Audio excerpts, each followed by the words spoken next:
Oke, teman-teman, kembali lagi dengan saya Gemal Panggabean, pimpinan redaksi duniafintech.com. Kali ini kita akan bahas seputar tentang yang lagi tren, buy now pay later. Ya, kali ini kita bersama dengan Pak Efrinal Sinaga selaku Presiden Direktur dari Akulaku Finance. Akulaku Finance. Oke. Akulaku Finance ini kan bisa dibilang adalah mungkin yang paling gede ya, startup fintech di buy now pay later. Iya, iya. Pak, kalau bedanya buy now pay later dengan pinjaman online biasa, mungkin ini teman-teman nggak tahu nih bedanya kayak Iya. apa. Bisa jelasin nggak? Ya, jadi sebenarnya BNPL atau Buy Now Pay Later ini sebenarnya istilah yang baru ngetren ini. Oke. Baru ngetren, karena intinya sebenarnya ya BNPL ini ya nyicil gitu aja gitu ya. Istilahnya kredit gitu, bayar tangguh gitu, bayar tangguh. Iya. Cuma karena sekarang ini memang ya kalau bisa dapat barang sekarang bayar nanti ya kenapa enggak gitu loh. Enggak, Kan bahasa sederhananya begitu. Artinya membantu orang Pak ya? Itu lebih membantu, Iya. artinya supaya ya likuiditas, cash flow orang itu bisa menyesuaikan, itu aja. Kadang-kadang kan begini, Betul. dia butuh sesuatu barang, sementara dia karyawan, gajian mungkin baru awal bulan, tapi butuh pertengahan bulan nih. Waduh, kalau bisa misalnya saya beli sekarang barangnya, Iya. ya nanti aja gue bayar gitu pada saat gue gajian. Iya. Nah itu kan salah satu yang keuntungan daripada BNPL. Iya. Gitu. Oke. Nah, teman-teman, bedanya buy now pay later mungkin yang lebih spesifiknya adalah atau yang lebih gampangnya, lebih sederhananya bahwa kita masuk ke sebuah platform atau merchant, ya kan? Kita beli barangnya baru kita dapat pinjamannya. Seperti itu kan, Pak? Tidak. Beda dengan pinjaman online lain, kita apply terus kita dapat uang tunai. Mungkin seperti itu nggak, Pak? Oh ya beda. Jadi kita sama-sama fintech ya. Fintech Iya. itu macam jenisnya ya. Betul. Ada agregator, dan lain-lain. Tapi kalau fintech yang Akulaku Finance ini itu lebih kepada kita tuh kayak credit card digital. Betul. Ya, jadi kalau credit card itu kan kita ke bank itu kan harus yang bankable. Betul. Nah, kalau kita lihat misalnya saat ini kan yang masyarakat Indonesia yang bankable itu kan hanya 23%, berarti ada 77% itu yang unbankable. Nah, dari situ hanya 5% tuh yang bisa dapat credit card. Yes. Nah, persoalannya bagaimana masyarakat yang begitu banyak gitu loh, yang sebenarnya mereka ini secara karakter juga bagus sebenarnya, cuma secara bankable aja, secara persyaratan mereka tuh nggak bankable. Makanya disinilah kita berikan fasilitas. Nah, untuk bisa dapat fasilitas ini, berarti mereka tinggal download dulu, kemudian nanti itu ada proses mulai dari face recognition-nya, kita verifikasi datanya, kita cek selama ini historisnya bagaimana, baru nanti kita berikan plafon. Nah, dari plafon itulah nanti dia kalau misalnya mau belanja ke semua merchant yang udah kerjasama dengan Akulaku, nah itu dia tinggal masukin dia punya kartu gitu kan, anggotanya udah itu langsung terbayar. Iya. Pak, kalau dibandingkan dengan pendahulunya lah, katakanlah yang udah lama kayak misalnya multi finance yang lain, saya nggak bilang. Katakanlah mereka adalah multi finance konvensional yang offline. Kita menyaingi atau positioning kita tuh mungkin di mana? Mengenai pembiayaan digital, kita mungkin lebih enak bicaranya industrinya pembiayaan digital ya. Ini sebenarnya suatu blue ocean ya menurut saya. Blue ocean di mana kita masuk ke dalam suatu laut yang baru, yang selama ini mungkin multi finance yang konvensional ini itu mungkin belum melirik gitu lah. Karena selama ini kan kita multi finance atau masyarakat sering sebut leasing gitu ya. Iya, betul. Itu kan lebih banyak masuknya ke otomotif. Ya kan? Betul juga. Motor, mobil, baru, bekas, kemudian tambah paling ya heavy equipment, alat berat gitu kan. Betul. Nah itu yang selama ini ada di persepsi masyarakat. Tetapi dengan COVID ini kita boleh katakan itu akan menjadi suatu game changer ya, sehingga ya mulai berpikir ulang nih, apakah memang masih akan terus seperti ini gitu kan. Yes. Nah artinya masyarakat juga berubah pola hidupnya, lifestyle-nya juga berubah, mereka semuanya pengen distancing, kalau perlu juga ya contactless, perlu juga itu ya paperless gitu kan, dan semuanya bayar juga maunya udah cashless. Nah jadi dari semua ini ya jawabannya digitalisasi. Nah kalau kita mau digitalisasi, balik lagi kepada tipikal daripada industri pembiayaan multi finance itu kan harus ada vendor atau dealer, harus ada konsumen, dan harus ada multi finance. Jadi hubungan segitiga ini harus ada. Yes, nah kalau selama ini motor mobil itu banyak hubungannya dengan dealer, kalau sekarang di digital itu berarti kita harus dengan e-commerce. Oh, okay. Karena itu penyedia barangnya dan jasanya, kita yang membiayainya, masyarakat yang membutuhkan gitu loh. Nah, pada saat masyarakat itu memilih apa yang dia mau, ya dia nggak perlu bayar hari ini, dia bisa bayarnya nanti. Itulah BNPL.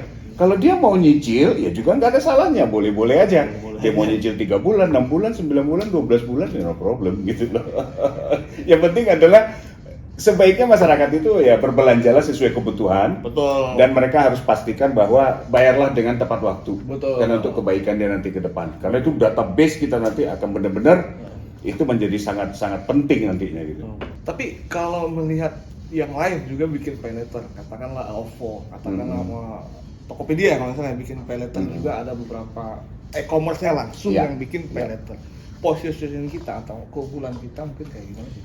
Jadi kalau memang secara apa ya data analisa industri kita masih belum lihat ya bagaimana siapa pemain yang pasti dan berapa. Tapi yang saya ingin katakan adalah bahwa Akulaku Finance itu sebenarnya sistem pay letternya itu sudah embedded di kita punya e-commerce.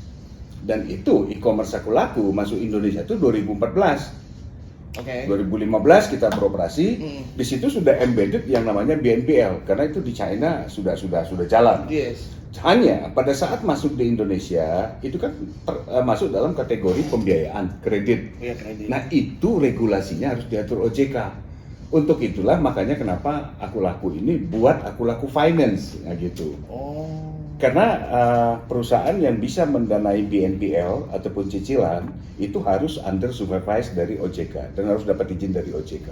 Dibuatlah Akulaku Finance Indonesia. Artinya secara de facto sebenarnya BNPL itu Akulaku sudah punya sejak 2014. Tetapi de jure-nya kita baru dapat izin OJK setelah akuisisi baru 2017 gitu. Jadi teman-teman kalau tanyain Akulaku berizin OJK apa enggak, yang nggak usah ditanya. Karena itu sudah terdaftar diawasi OJK. Karena gitu. juga fintech ilegal mana yang sanggup bikin bikin pendanaan ke merchant ini kerjasama dengan e-commerce dan lain-lain ya kan. Betul.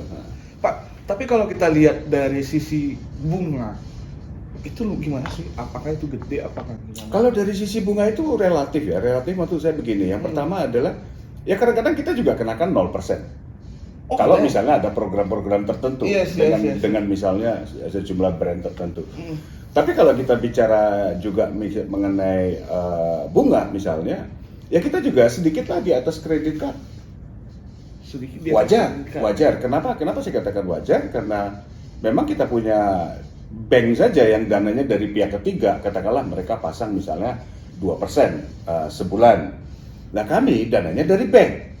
Ya kan berarti kita harus ambil dong, kalau nggak nanti bagaimana kita menjalankan operasional kalau nggak ada kelebihan di situ. Nah, yang kedua adalah balik lagi karena sifatnya pembiayaan BNPL ini adalah unsecured loan, berarti kita harus punya pencadangan risiko di situ. Selain daripada mitigasi. Jadi kalau misalnya kredit card itu saat ini katakan mereka per bulan bisa 2%. Nah kalau Akulaku Finance ya gambaran kurang lebih 2,5%. Wah, tipis sebenarnya ya. Tipis. Hampir sama kan bisa. Nah jadi yang kita harapkan adalah bagaimana supaya fasilitas yang kita beri itu bisa repeat order. Nah repeat order ini itulah yang akan mengenerate nanti kita punya profit. Di situ sih kalau bisnis model ini kalau saya lihat seperti itu. Iya. Luar biasa juga. Jadi nggak sekedar peer to peer saja, tapi juga ada ekosistem lain juga. Betul, kita harus terkait ekosistem karena dengan berbicara mengenai digital itu salah satu key success-nya itu adalah kolaborasi. Bagaimana sekarang misalnya seperti Akulaku Finance, kita sudah punya sampai hampir 10 juta downloader. Kita punya existing nasabah sekarang kurang lebih ada 3 juta. Dan itu tersebar di seluruh Indonesia. Namun Akulaku Finance itu nggak punya cabang. Satu pun kita nggak punya cabang. Kantor kita hanya di sini. Karena kita lakukan secara digital. Betul. Ngapain juga saya Pak sebenarnya. Jadi kita tuh boleh katakan ya branchless juga gitu loh. Iya. Bahkan kami secara izin itu kita punya ada beberapa cabang waktu itu ya akhirnya kita tutup. Kenapa? Emang kita nggak perlu cabang.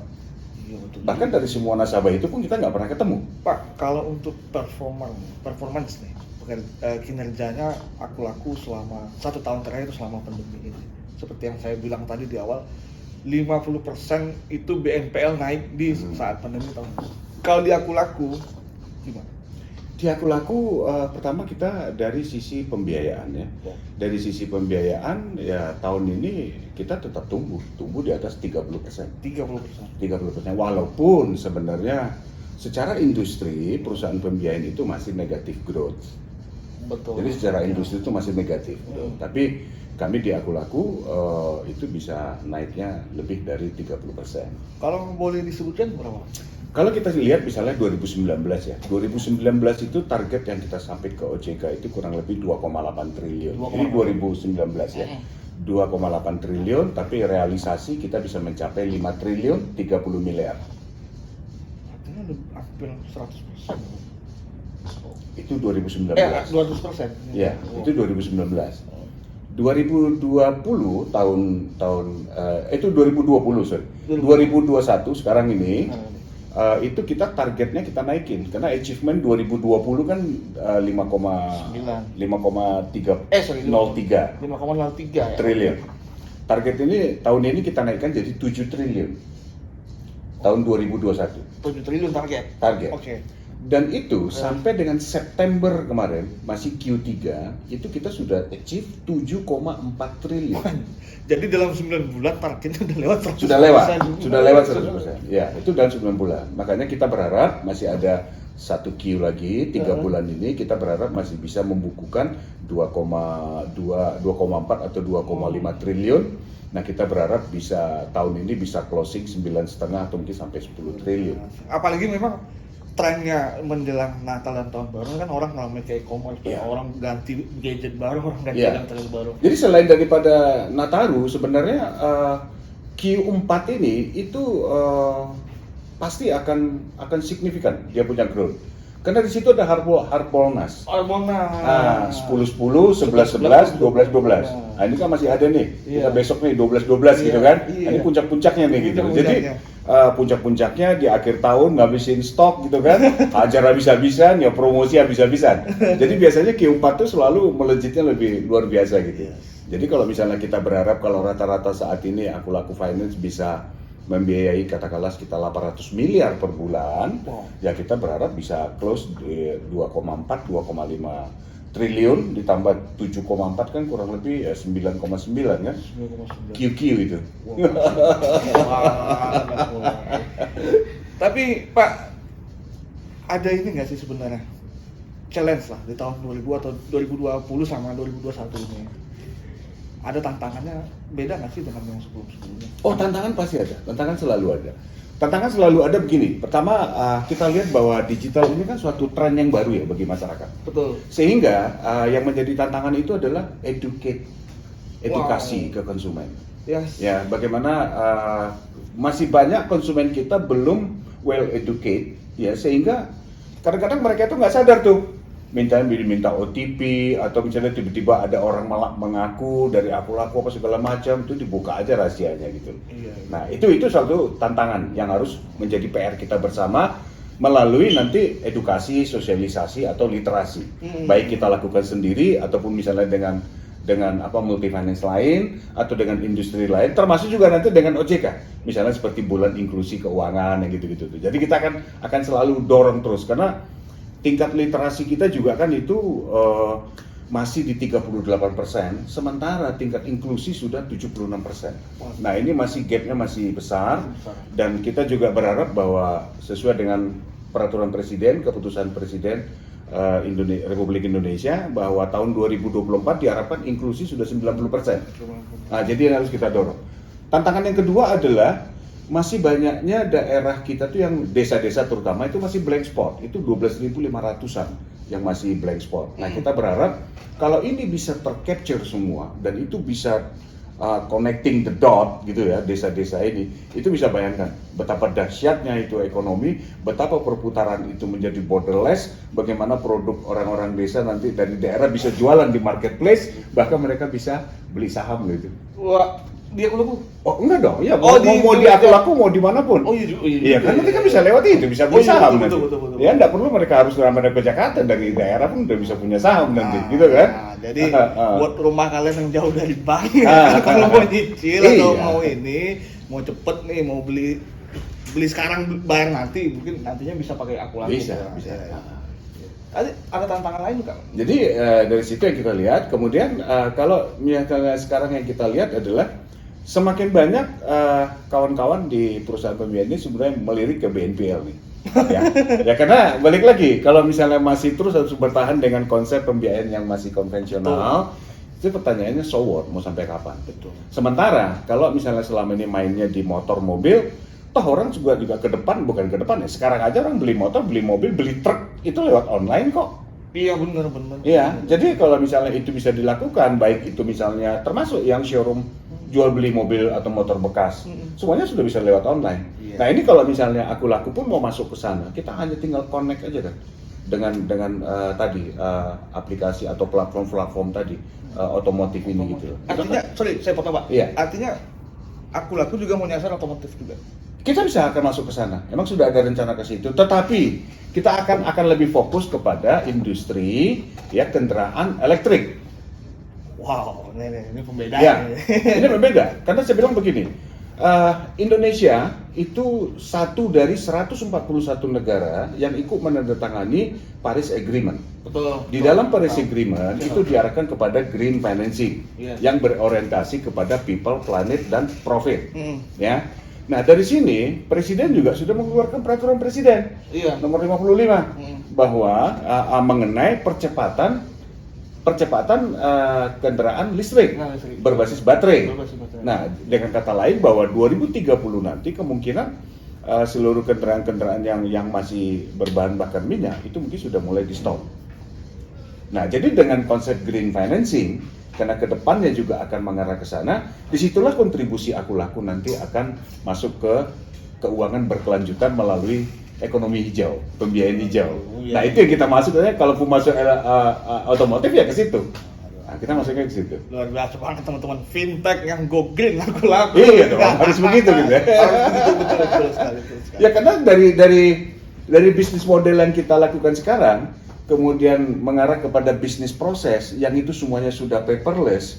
Terus terang saja bahwa aku laku itu sudah melakukan program penghijauan sebenarnya. Iya. Karena kami tidak lagi menggunakan kertas dari transaksi tahun 2020 saja. Betul. Kami sudah bisa penghematan kurang lebih 7,2 miliar atau sebesar 14,7 ton juta ton kertas yang bisa kita hemat itu. Ini loh teman-teman, saya bertahun-tahun kerja di internet nggak pegang mindset yang begini yang luar biasa sekali. Kita begitu. Jadi kita harus re-engineering kita punya bisnis proses gitu. Dan itu kita menyediakan kertas. Dari total transaksi yang 5 triliun tahun 2020, ya segitu kita bisa hemat kertas. Makanya kita nggak perlu ada gudang untuk nyimpan kertas di sini gitu. Nah, makanya kembali lagi dengan ekosistem kita pakai cloud gitu kan. Sudah harus berubah. Pak, mungkin ada yang mau disampaikan nggak Pak dengan masyarakat Indonesia atau penontonnya dunia fintech Pak? Ini kan sekarang pinjaman online ilegal ini ramai banget. Mereka udah kecekik, mereka apa. Terus mungkin ada yang sulit mengatur keuangan. Mungkin dari Pak Final ada tips. Oh iya, jadi kalau bicara mengenai tips, yang pertama adalah kalau memang dalam hal berbelanja itu sesuai kebutuhan, bukan kemauan. Nah, tuh teman-teman. Ya, jadi kadang-kadang kan kita ini banyak misalnya ini matanya tuh lihat ini atau lihat kiri kanan, mantep nih, tahan gitu kan. Iya. Jadi harusnya nggak begitu ya. Jadi belanjalah sesuai dengan kebutuhan. Yang kedua, pinter-pinterlah mengatur cash flow. Cash flow artinya jangan besar pasak dari tiang dan jangan sekali-sekali melakukan praktek tutup utang dengan pinjam utang atau gali lubang tutup lubang. Nah, ini gali utang tutup utang gitu. Jangan kayak begitu karena itu nggak nyelesain masalah. Lebih bagus menahan diri gitu. Dan itu sebagai catatan juga bahwa kalau nanti sampai dia punya historis piutangnya itu menjadi jelek masuk di dalam slip, itu kemanapun industri keuangan Anda masukin, apapun yang Anda apply, itu pasti akan ditolak.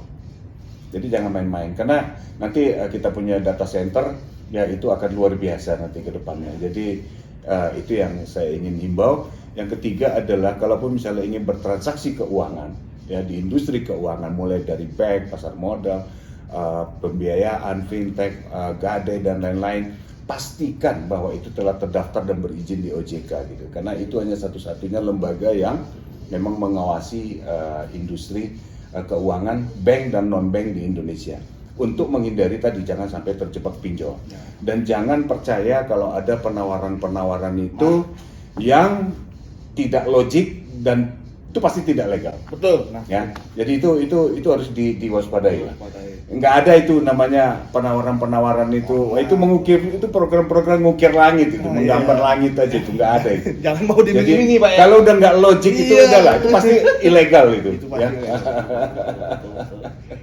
Gitu sih. Iya ya, Ah. luar biasa banget. Oke, aduh terima kasih banyak nih Pak. Udah, wah luar biasa banget dialognya hari ini. Kita nggak hanya ngomongin buy now pay later, tapi kita juga ngomongin fintech ekosistem sampai go green, wah luar biasa banget. Terima kasih banyak Pak. Makasih. Terima kasih banyak. Terima kasih. Salam juga, sehat selalu untuk para pemirsa duniafintech.com. Teman-teman. Thank you. Thank you.